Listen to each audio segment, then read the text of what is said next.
The US Supreme Court said some weeks ago that President Donald Trump can use $2.5 billion of Pentagon funds for a section of the wall on the southern border.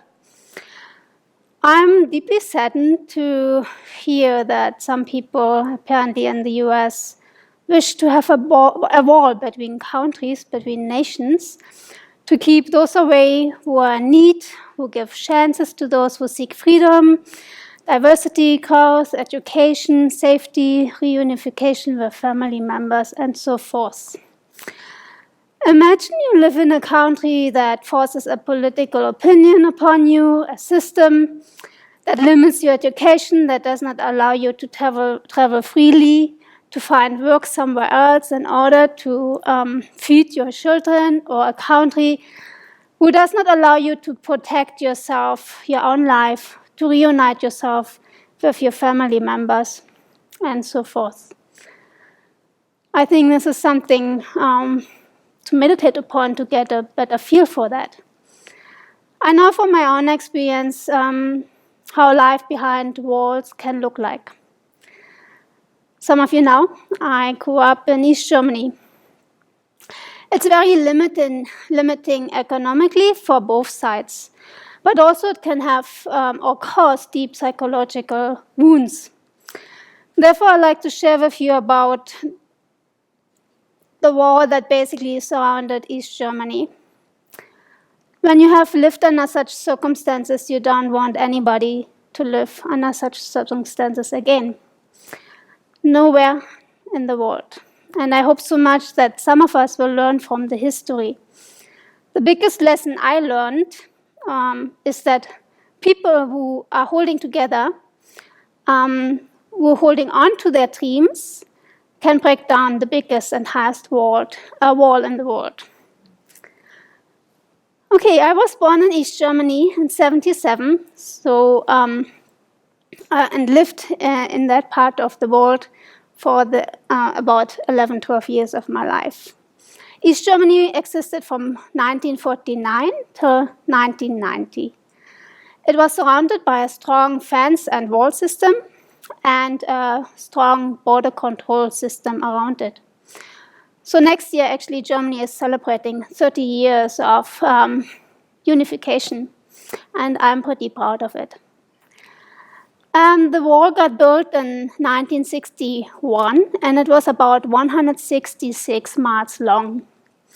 It was intended to separate countries with different ideological systems, democratic capitalism and single-party communism. The goal with the wall was to keep East Germans basically from migrating to the West, to West Germany or other countries. Between 1950 and 1988, about 4 million East Germans migrated to the West, and 3.4 million of them alone after the Second World War between 1950 and 1961. So, of course, you can't compare the wall in Germany completely with the wall in the south of the US, but both walls have something in common. They intend to avoid the movements of people for different reasons. And actually, if you look closely into the history of Germany in the 60s or 50s, the reasons have been quite similar. Political oppression, hunger, economic reasons, environmental degradation due to the war, uniting families, and so forth. Many so specifically fled the country in the first years after the Second World War, said, from the Soviet zone, as the Soviet zone, East Germany was under the occupation of the Soviet Union, increasingly imposed on its citizens a strict socialist communist system.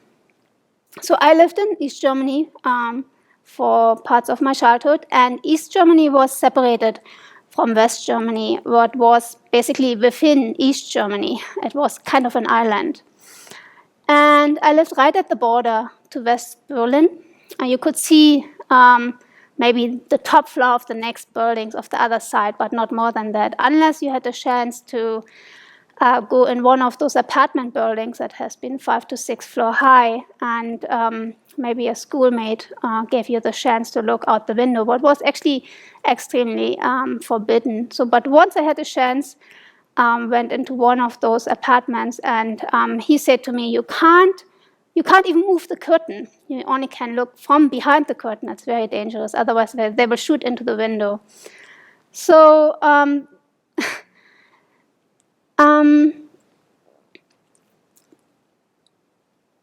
yeah. So there was intense danger involved to cross the wall.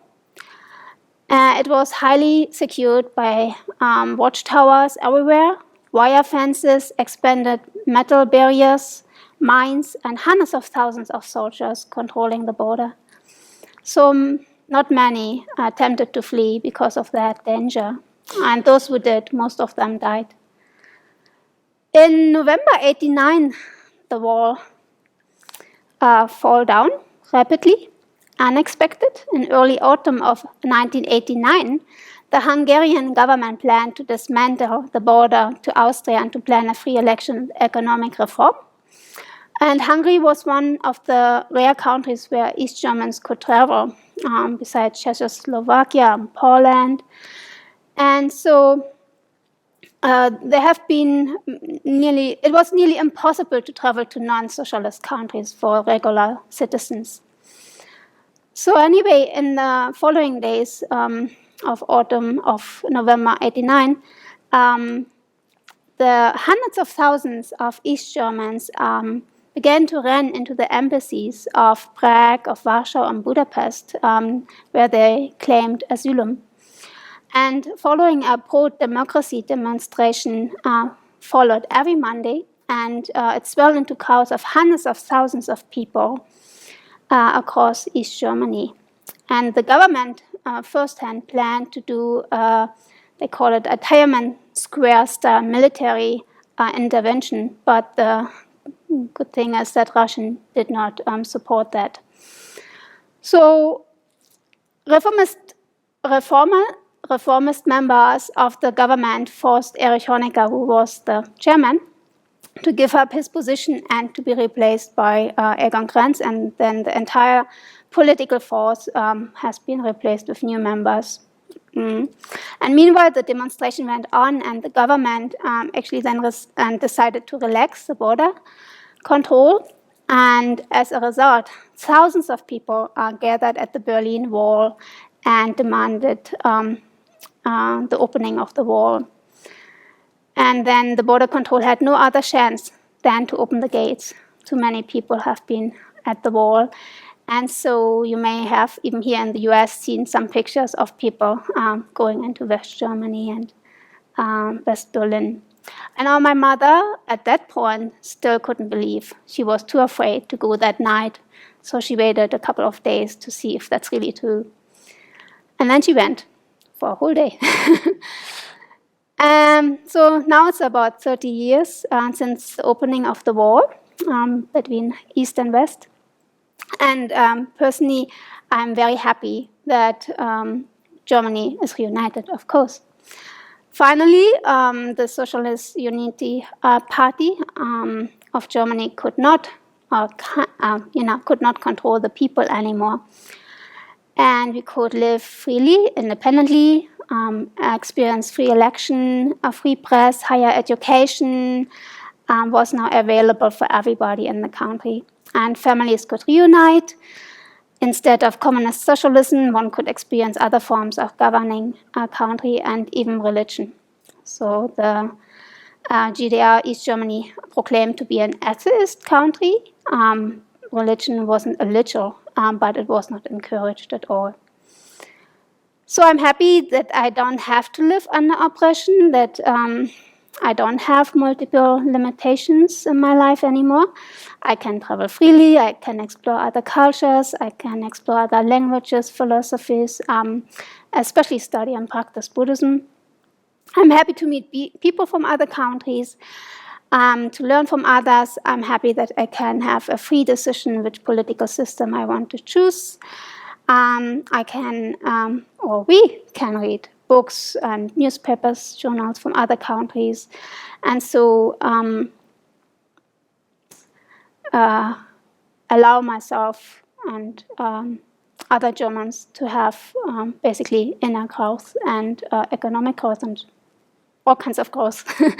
So also I'm very happy that Germany took in other refugees from Syria, Iraq, or Iran, for example, who are fleeing difficult conditions such as war, hunger, and oppression. A wall is based on a lack of compassion and based on ignorance.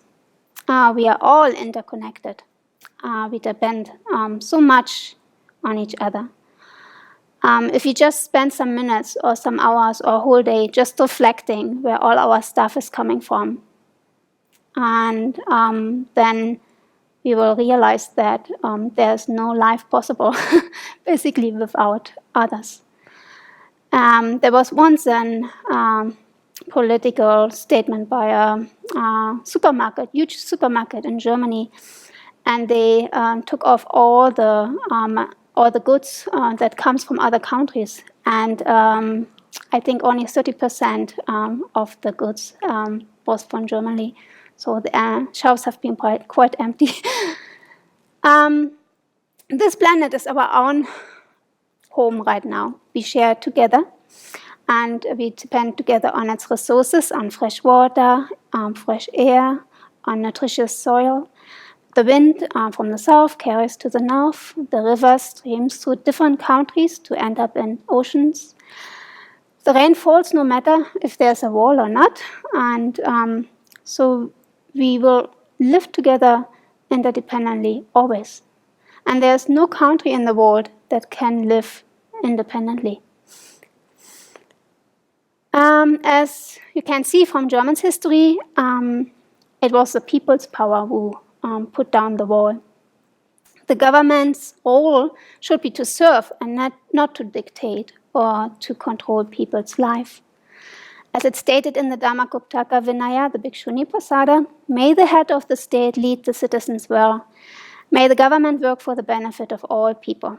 So nobody wishes to be put behind walls, to be fenced out, to die of hunger, of economic crisis, of crime, and to be separated from their family members.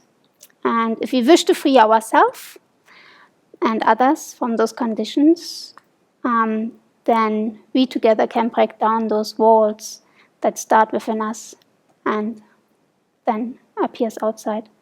So let's continue on this path and break down our inner walls and then those that appear outside.